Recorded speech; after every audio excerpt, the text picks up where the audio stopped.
Kalunos-lunos naman ang sinapit ng dalawang batang magkapatid sa Pampanga na natagpuang walang buhay sa isang kotse. Nakatutok doon live si Jasmine Gabriel Galban ng GMA Regional TV. Jasmine. Emil, patay na ng matagpuan sa loob ng kotse ang dalawang bata. Dito yan sa bayan ng Santo Tomas sa probinsya ng Pampanga.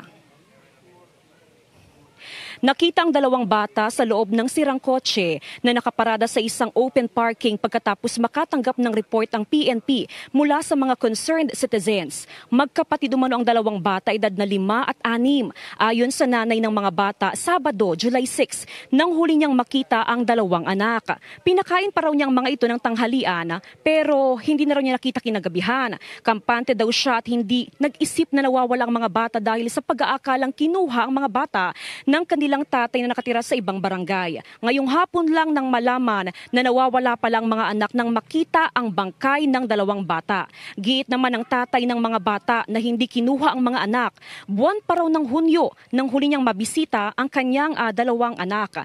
Hindi rin daw niya kukunin ang bata o yung kanyang mga anak nang hindi ipinapaalam sa kanyang misis. Natagpuan ang mga ito sa kotse na nasa 500 meters ang layo mula sa kanilang bahay. Patuloy naman ang investigasyon na ginagawa ng PNP sa insidente.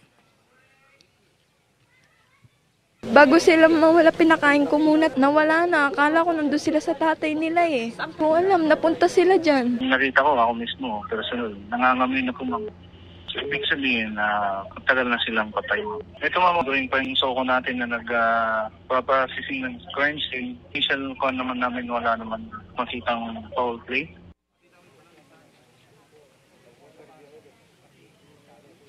Samantala, Emil, ngayong gabi ayon sa PNP, sasailalim na sa autopsy yung bangkay ng magkapatid. Samantala bukas, inaasahan naman na lalabas na yung resulta ng autopsy at malalaman kung ano nga ba yung sanhi ng pagkamatay ng magkapatid. Emil? Maraming salamat, Jasmine Gabriel Galban ng GMA Regional TV.